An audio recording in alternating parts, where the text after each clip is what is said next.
Okay, then. We are here on Ayin Beis Amid Beis, and we're up to Esvei Rav Chizdel Rav Huna. So let's see if we can find that.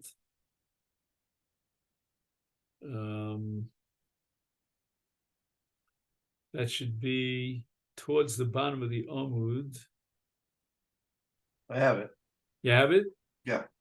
Okay.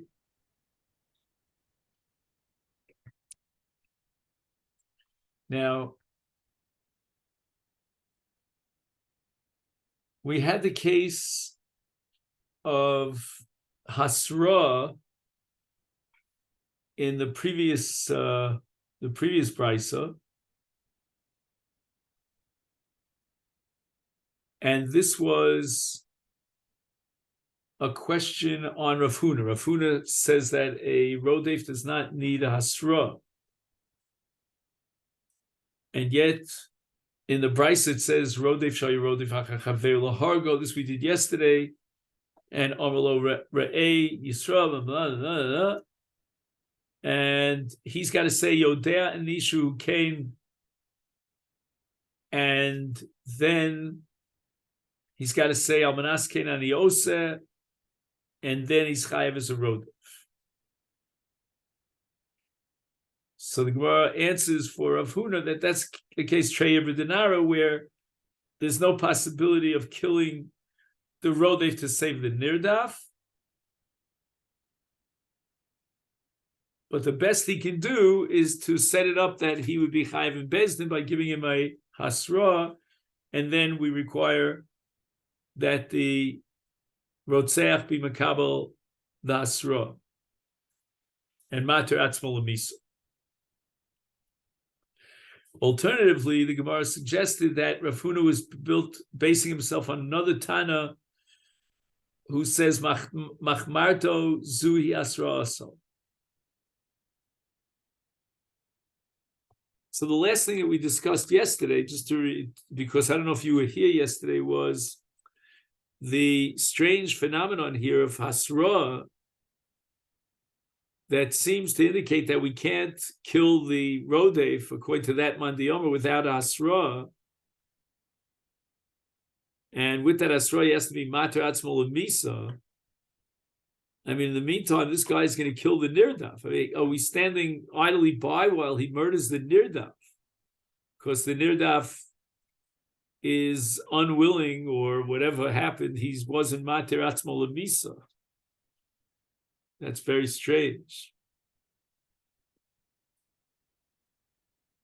So the last thing that we suggested is that according to this Mandi Omar, we have to differentiate between the nirdaf himself and other people.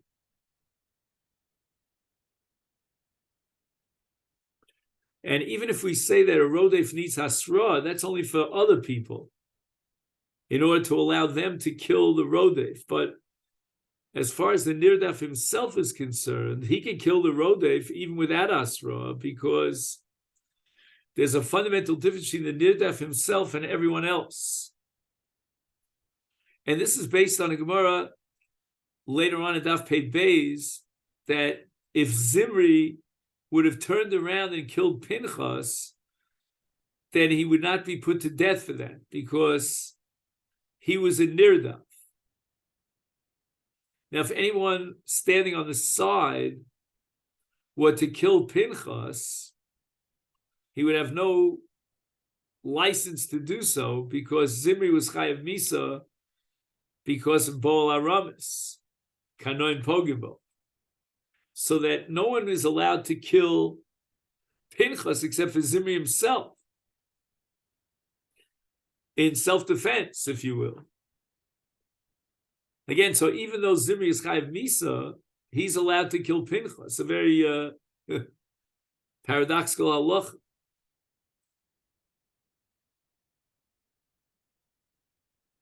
So nefach Zimri v'harag lePinchas lo haya nerag olav sharei rodef hu, meaning Pinchas is a full-fledged rodef of Zimri, and Zimri could therefore turn around and kill Pinchas before Pinchas kills him. And the Rosh in the 9th Perek says that Ein mitzvah lahargo el rishus bialma. So that Zimri has rishus to kill Pinchas. As far as Inish the Achrina, anyone else would be Neragolov. And that's because Pinchas is not a Rodef Gamur, as far as other people are concerned, because he has a reshus to kill Zimri, who's Chayv Misa. So Zimri has a special heter to save himself, even if it means killing Pinchas. But no one else has that heter, because as far as everyone else is concerned, since Pinchas had the rights, the legal rights to kill Zimri, no one else has rights to kill Pinchas. And all that is in the Rosh in the 9th Perek.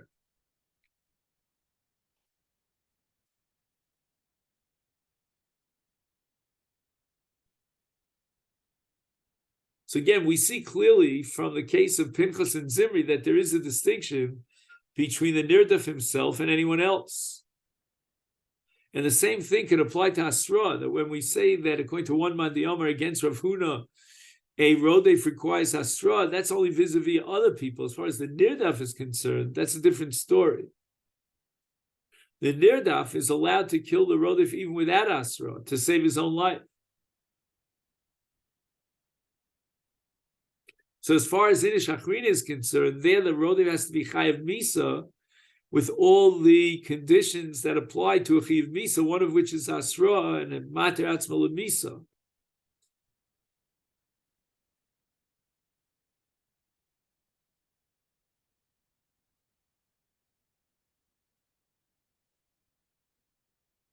So let's say if Reuven is about to kill Shimon b'shogeg, Shimon can turn around and kill Reuven. It'd be interesting to know whether or not Shimon's Gol Adam can kill Reuven, because maybe he has the same status as Reuven.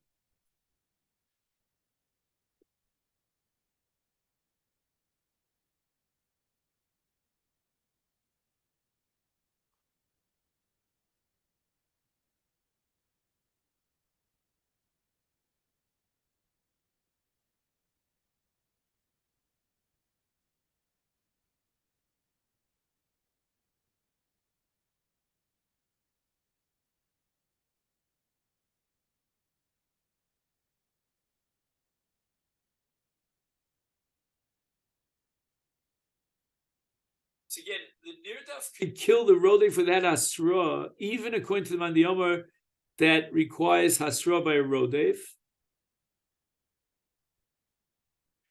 And even if the Rodef is not Mater Satzmal Misa, Alidei Asra, the Nirdaf is allowed to kill him in order to save his own life.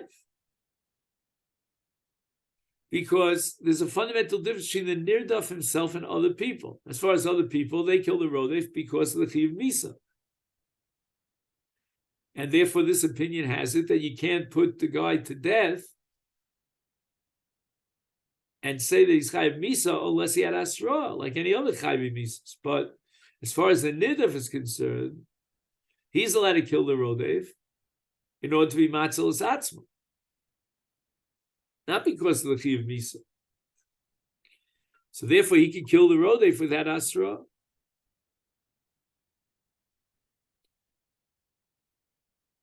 All right.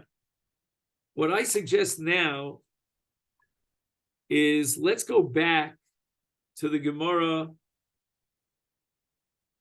at the beginning of Rav Huna, Eisvei Rav Chizdel Rav Huna. I think you said you have the place, right? Eisvei Rav Chizdel Rav Huna.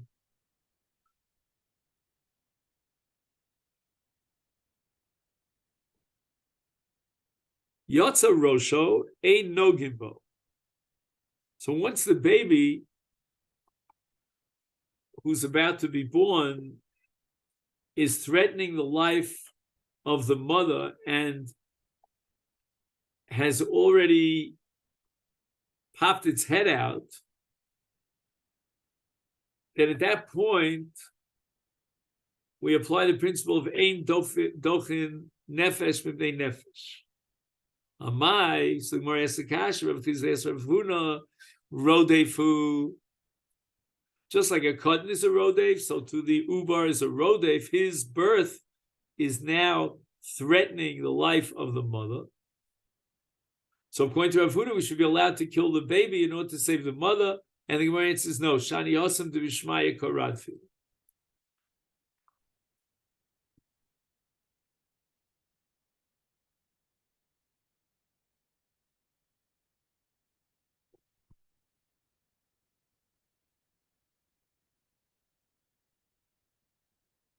So let's look at Rashi, Dibra Maskal Yotza Rosho, which is about 8 lines. Let's count it. Of the wide lines of Rashi, 1, 2, 3, 4, 5, about 7 lines down. Yotza Rosho. B'isha Makasha Leled Umisu Kenes. So she's in the process of birth and her life is in danger. Uktoni Resha. Hachaya poshetes yada v'chodchaso umotziaso levarn. So Rashi tells you that the Resha of this Mishnah in Masechet Olos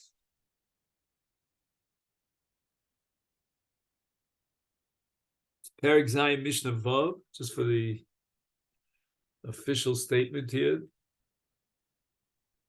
allows the chaya is the oledes.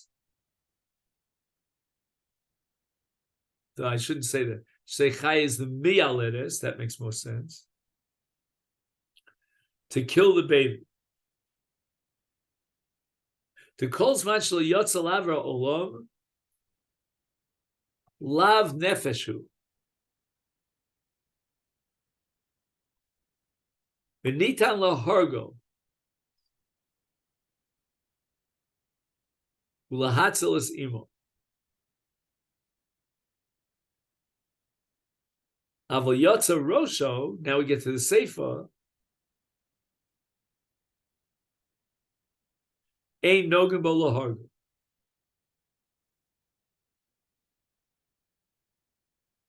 Tahavi leiki yalud, v'ein dochen nefesh b'nei nefesh.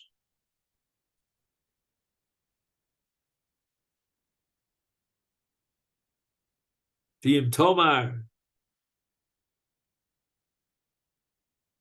All right, let's stop here for a moment. We'll get back to the V'im tomar a little bit later. So again, Rashi seems to say that when the baby's head comes out, it becomes a nefesh. Before that, it's lav nefeshu. So the difference between yotza rosho and lo yotza rosho is that in yotza rosho, it's considered a nefesh. And then we apply the principle of ein doch nefesh and nefesh. But lo yotza rosho, it's not a nefesh. And therefore, we could kill the uber to save the mother. Because lo yotza rosho.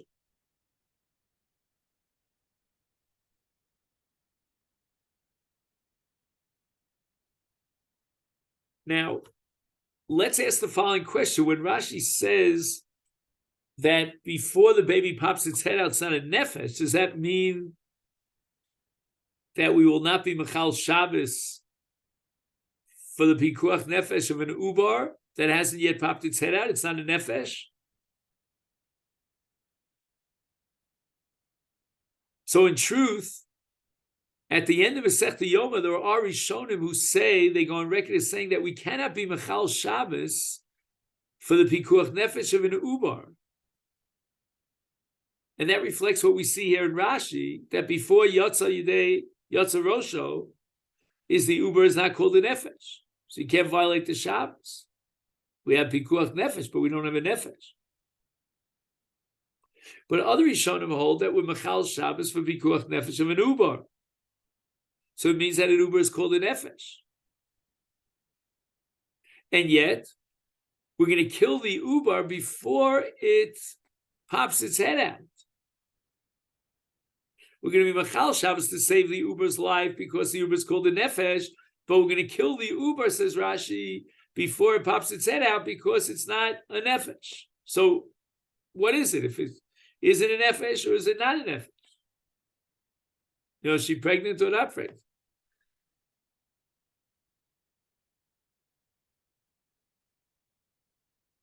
So apparently, again, this doesn't help me much, but there's some concept called the Nefesh Gamur. There's a Nefesh that's not a Nefesh Gamur, and that's enough to violate the Shabbos to save that Nefesh ain't a Gamur, so we see it as a potential Nefesh. And then there's a Nefesh Gemura, which is when it pops its head out.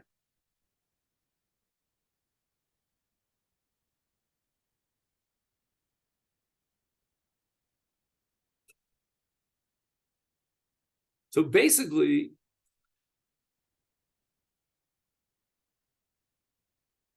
yeah, I'm not saying that this is Shitas Rashi. Rashi says, Lav Nefeshu.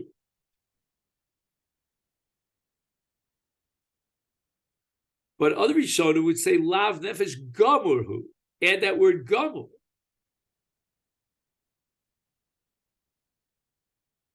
And the principle of Ein Dochin Nefesh Mdei Nefesh only applies when you have a Nefesh Gamur. If it's a Nefesh Einu Gamur, then we have a problem here. We got to either save the mother or save the baby. The mother is called a Nefesh Gamur, and she gets Kedima over the Uber who's a Nefesh Einu Gamur. But we're saying the Nefesh of an Uber is a Nefesh, and we're going to be Chal Shabbos to save that Nefesh.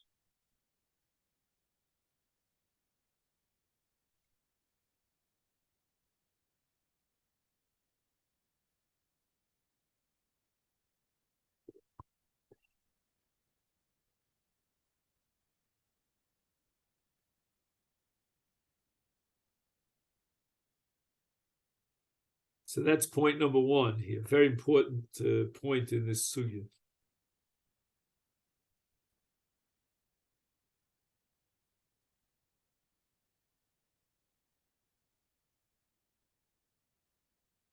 Now, the Gemara says that the reason why we don't kill the Ubar after it pops its head out, we call it Nefesh Gomur, Ein Dochene, is because the Mishmaya Koradfile.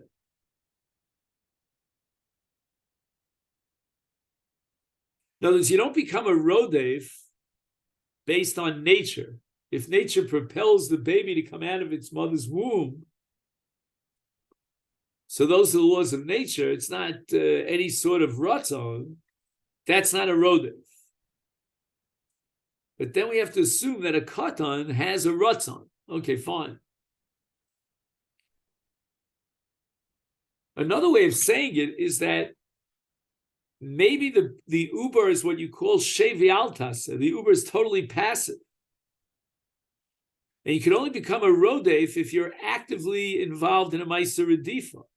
But in the case of an Uber, that's not a rodef because there's no active ma'aser redifa. The Uber is purely passive.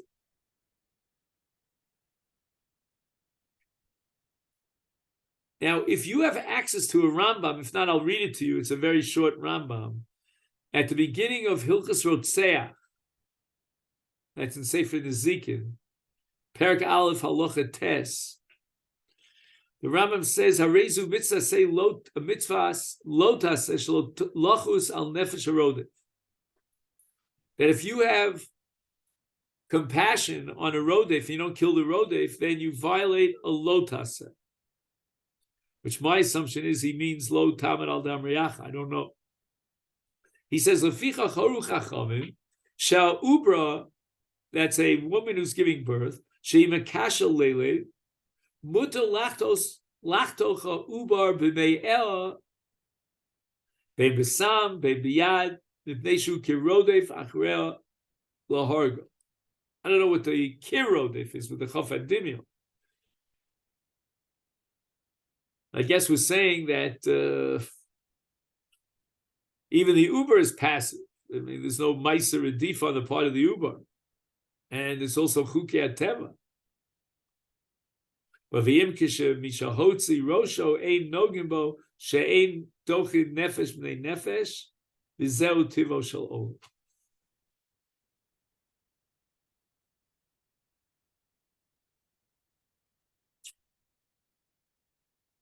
So when the Rambam wants to justify the fact that we kill the Ubar, the Rambam says that they shu kirodif. The Rambam doesn't say, well, it's not a nefesh.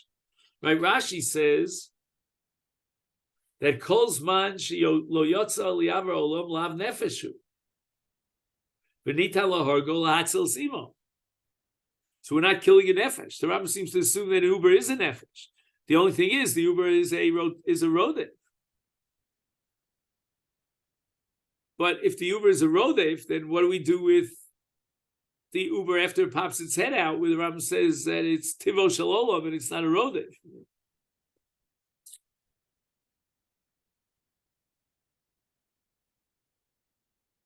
So the definition of a rodef should not be contingent upon whether it's yatsa rosho, because even before yatsa rosho it's a nefesh. The Rambam is only saying it's a rodef. So why not apply the principle in the category of rodef even after it pops its head out?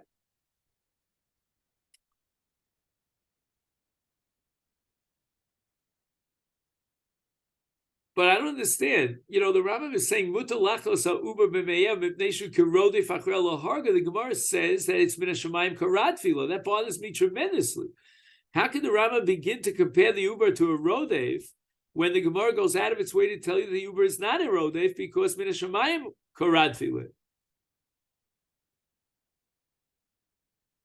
Which means that the Uber is not a rodef, and yet the Rambam says the Uber is a rodef. But again, if the Rambam is saying the Uber is a rodef before it pops its head out, then why isn't it a rodef after it pops its head out? And then again, the fact that the Rambam says Hareyu kir rodef for the chaf adimyon indicates that he's not really a rodef.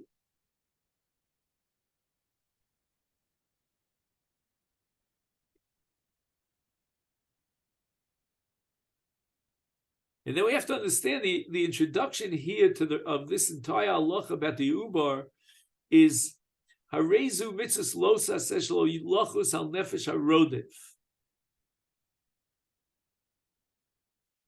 which indicates that when the Rambam says lefichach, and he goes into the sugya of killing the Ubar before it pops its head out, he's talking about a rodef. Right, he starts and opens it up with the Iser Lav of Lo Lachus Al Nefesh HaRodef. So he must be talking about a Rodef. So we're going to kill the Uber because it's a Rodef that's endangering the life of the mother.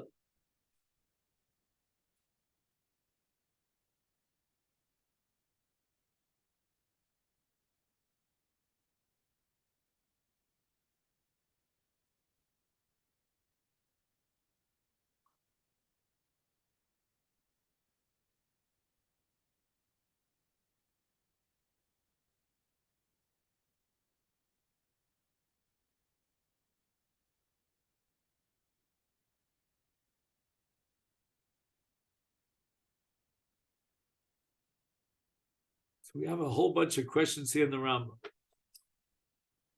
Now, I think Reb Chaim tries to take apart this Rambam, and that should really be a subject of our limud, b'li neder. But what I want to do first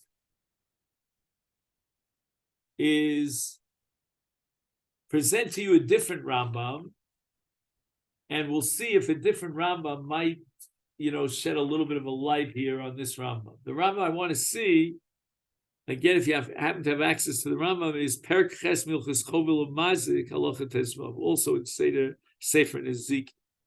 So that's the 8th chapter of Chovel Mazik.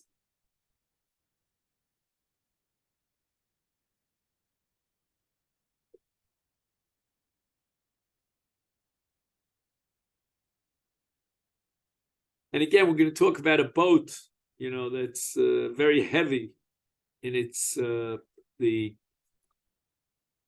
what's it called, the what's the word, the merchandise, I guess we'll call it, right, on the Sfina is weighing down the boat.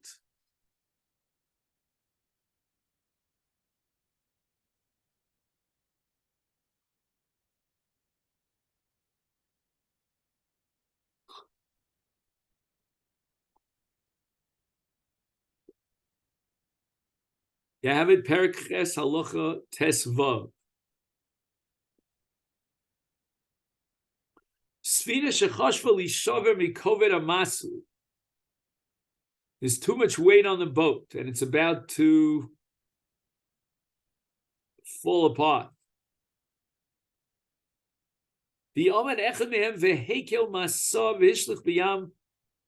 One guy gets up and he throws something heavy overboard in order to lighten the weight of the boat. But Shamasa Sheba Kimo Rodef Achreim Lahargon. Wow. Who would believe that an inanimate object has the status of a rodef, or at least Kimo Rodef? U'mitzvah Rabba Osa Shehishlich Voshiam. Again, you wonder if he had time to calculate, which, certain things are expensive, and I don't know.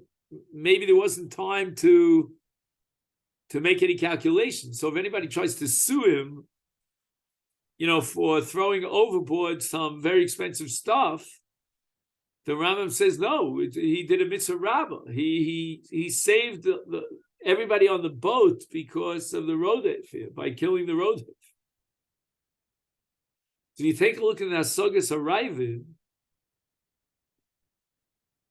He says, "Ein kan lo melech v'lo tavlin." No salt or spices. She'en kan din rodef klal. The Ravid objects to the Rambam's usage of the concept of rodef here.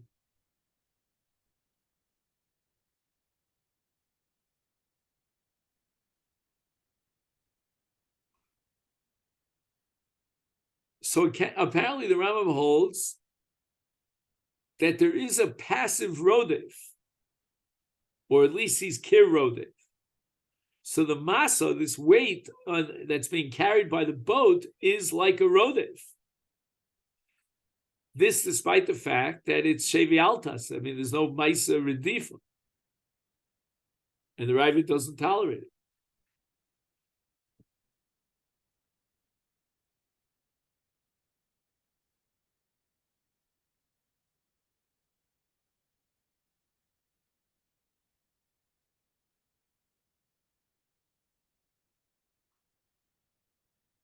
Now, what we'd like to do is, we have here in front of us Perek Ches Milchus Chovel U'Mazik Halacha Tes Vav. Let's turn backwards one page to Halacha Dalet in the same chapter, the 8th chapter of Chovel U'Mazik. Again, we'll see a machlokas between the Rambam and the Rav.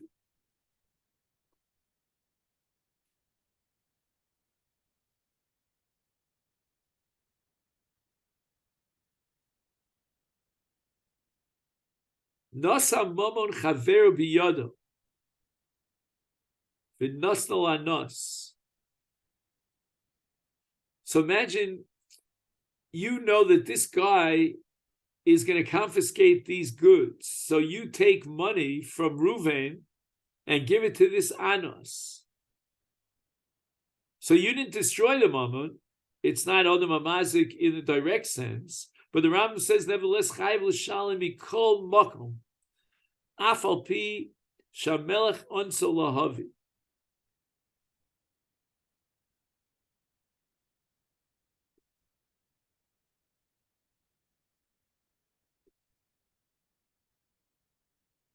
So again, before we see the Asagas Arayvit, let's just try to get a glimpse or a grasp on what the Rambam is trying to say over here.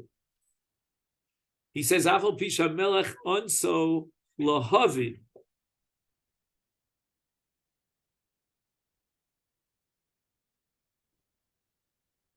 It sounds like what he's saying is that the Moser was anus. I don't know. He says Hamelech onso lahavi. I don't know what does that mean, onso lahavi. He was compelled to do so. And the Ravid writes, Gamba zeh al derech harav hu holech v'ein hagon modelo.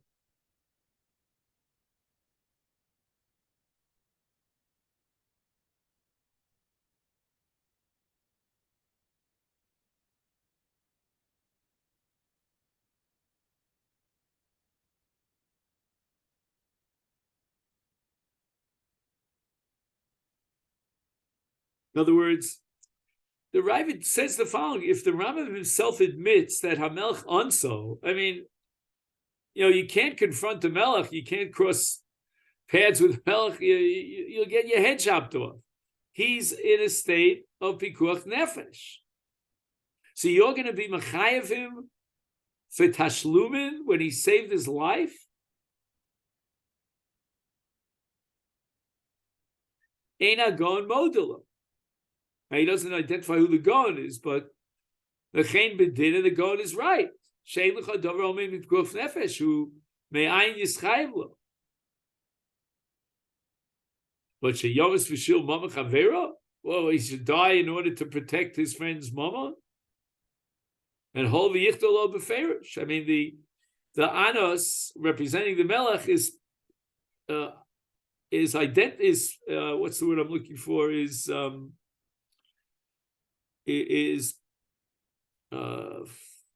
What's the word? He's pointing. He's designating. Okay, we'll call it. He's designating that particular mama. That's the mama that he wants. Some sort of, I don't know, antique or whatever it might be. So he's representing the king. He wants that particular object, that antique object. It happens to belong to someone else. So basically, Shimon is saving himself, his own life, by handing over Ruvain's mammon to the Anos. And the Gon, and the Ravid supports the Gon, is saying that he shouldn't have to pay for that. He doesn't have to die in order to protect the Mammon Chavera. I mean, this Mammon Chavera was designated by the Melech. That's what he wants. He's going to confiscate it.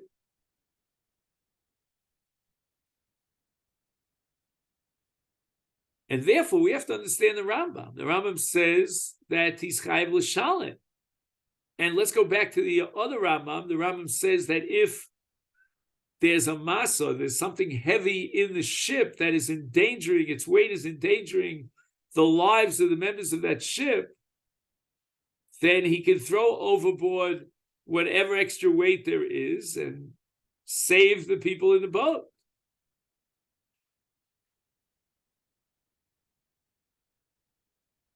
And this case here in Halacha Dalet of the Mammon, where the king wants that Mammon, why shouldn't we consider that Mammon as a rodev? Just like the extra weight in the ship is called a rodev.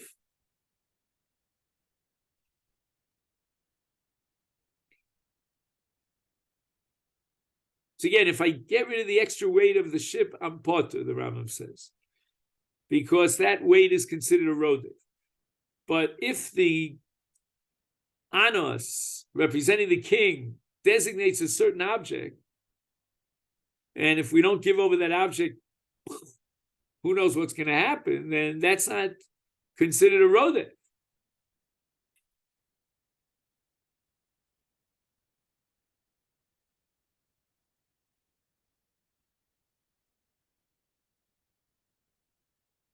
That's the question that we're asking. trying to make sense out of the Rachman. So I'd like to think about this, and maybe come back to it tomorrow. I have some intuition here that there's a difference between an external anos and he's the one who's creating the danger, as opposed to the weight of an object that's weighing down the boat. I mean, the weight of the object is really a redifa. But I don't know if you could call something a redifa just because somebody else has his eyes set on that, the melech and the anos, and that makes it into a rodef. I don't know. It has to be something inherent in the object to make it into a rodef. Although it's not a ma'aser redifa b'kum v'aseh. All right, then let's let it sink in, so to speak. All right, but good to have you back, John, and wishing you all the best.